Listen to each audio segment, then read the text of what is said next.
अस्सलाम वालेकुम, की हाल है सारे प्यारे भाई? ठीक हो? खरीयत है प्यारे भाई? मैं लेके आया जी अज ना 3 पीस प्रवासी कबूतर। ठीक है, ਜਿਹੜੇ ਭਾਈ ਦੀ ਜ਼ਰੂਰਤ ਹੋਏਗੀ, ਜਿਸ ਭਾਈ ਨੂੰ ਅੱਛੇ ਲੱਗਣ ਉਹ ਮੇਰੇ ਨਾਲ ਰਾਬਤਾ ਕਰ ਸਕਦੇ ਆ।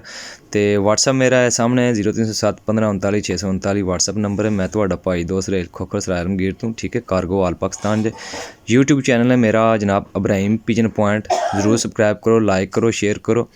जितने भाई शेयर करेंगे इंशाल्लाह उन्होंने मज़ीद अच्छा तावन किया जाएगा। इंशाल्लाह मज़ीद साड़ी तरफों डिस्काउंट होएगी,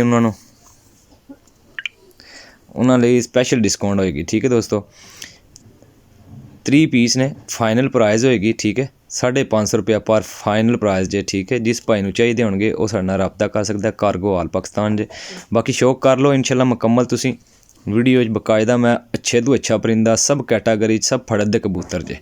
ठीक है, कबूतर भी सारे इंज समझ लो कि चुन के रखे गए सी। सुथरे पीस जिहड़े उन्हें आपे खुद रखे सी, लेकिन हुण शौक खत्म होने की वजह तो उन्हें जिहड़े फड़द दे कबूतर सेल कर दिते ने। अपने भाई नूं दिओ इजाज़त। अल्लाह हाफिज़। शौक मुकम्मल करियो इंशाल्लाह। कबूतरां दी हुण जी कैटागरी जिहड़ी है तुहानूं पता चल जाएगी।